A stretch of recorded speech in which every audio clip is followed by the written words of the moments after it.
This is the video review for GoodSmile Company's Figma Pit from Kid Icarus. Kid Icarus, a long-forgotten 8-bit gem that seen revival when it was released on the Nintendo Wii's Virtual Console. Soon after, the game's protagonist, Pit, was made a playable fighter in the highly anticipated Super Smash Bros. Brawl game, both reminding old generations that he existed, along with creating interest with a new one. As his new game, Kid Icarus Uprising, was being developed, Max Factory, other known as GoodSmile Company, began work on an action figure of Pit based on his Brawl appearance. Right out of the box, Pit looks like he walked out, or more accurately, was knocked out of the TV screen. The paintwork is crisp, clean, and with little to no blemishes on him. He stands about 4.5 inches tall, which makes him a bit shorter than other Figmas.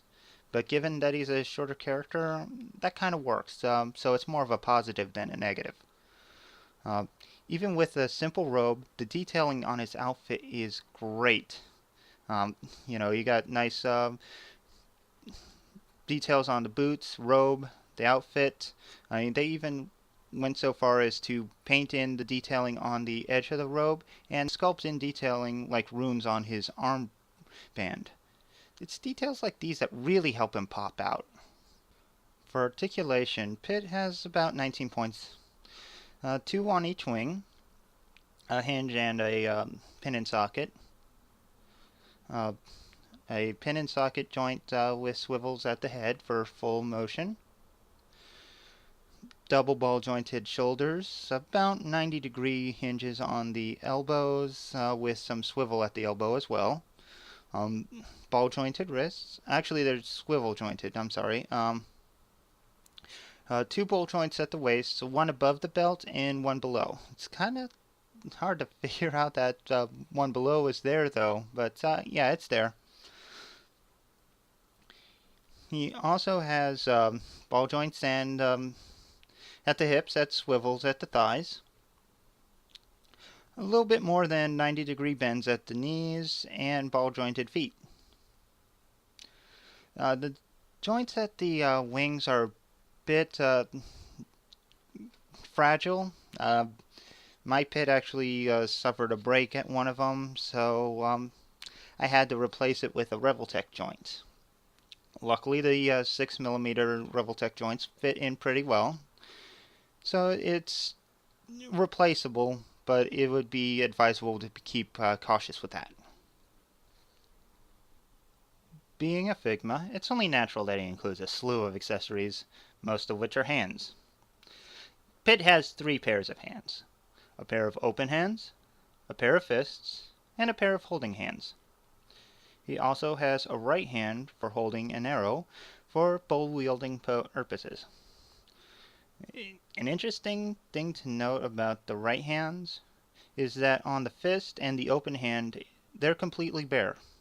While on the holding thing hand and the fist, or not the fist, on the arrow hand, he has a glove with a arrow emblem on it.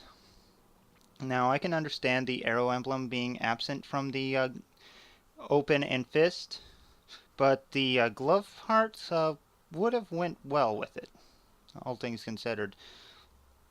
Well, that's all you can really do, right? But he also has a pair of faces, a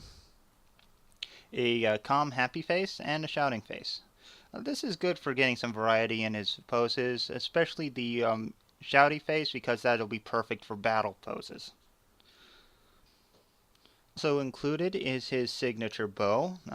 If he's going to have an arrow-wielding hand, he's going to need a bow for it.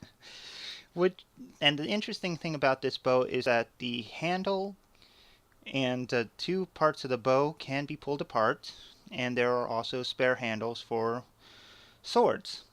So you can actually turn the bow into a pair of swords for Pit. It'll give you a lot of battle options, so you can have him doing sword-wielding poses and some bow-wielding poses. The arrow that's included is a translucent light blue to make it look like it was made of light. There are also a pair of translucent yellow rings that will slip onto the bow, as well as a pair of translucent yellow rings to go onto Pitt's right wrist. The ones on the wrist actually just peg into a slot at the bottom of the wrist and look like they're floating. It's a nice effect, and when switching from sword wielding to shooting, you can actually take the rings off the wrist, then put the rings on the arrow to make it look like the rings are part of the arrow. So it's a nice effect, and I do like the details. Another accessory that Pitt includes is his enemy. I don't know the exact name of this enemy, but it is one of the underworld minions. A small floating tentacled one-eyed monster that has a posable eyeball. Yeah, you can move the eyeball left and right to give it a little bit variety in how it's displayed. The enemy comes on its own little figure stand. A simple rod with a base, so you can just put it up anywhere you want to, and it'll look pretty good. Now, naturally, one of my favorite accessories for Pitt, or any Figma or Figuarts figure, is a figure stand with articulated arm. This is perfect for Pitt since he is a winged angel, and this would be great for his flying poses. It's true that Pitt can't really fly on his own power, but you can get him in a nice gliding or flying pose with this nice little stand. I really wish that more Figuarts came with them. In fact, I wish every Figuart came with a figure stand. It's not fair that some do and some don't. And, well, that's how I feel about it. Other accessories included are a little baggie to hold all your little extra pieces, and a pair of cards designed to work with the Kid Icarus Uprising game. So it was definitely designed for game fans. That's a plus. Unfortunately, I don't have that game, so I really couldn't show you how they work. All in all, Pitt is a really good figure and a solid addition to any Smash shelf. He has great articulation and plenty of accessories for a wide variety of posing options. I only wish I picked up his Dark Pit repaint, as Dark Pit is a new character in the new Smash Brothers game.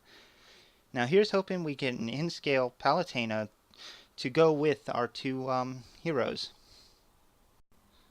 So I hope you have enjoyed this little look at Figma Pitt. It's a pleasure as always. Tune in tomorrow for Smash Week as it continues, as we get closer and closer to the release of the new Smash Brothers games for the Wii U. Anyway, I'll see you then, so take care, have fun, and so long.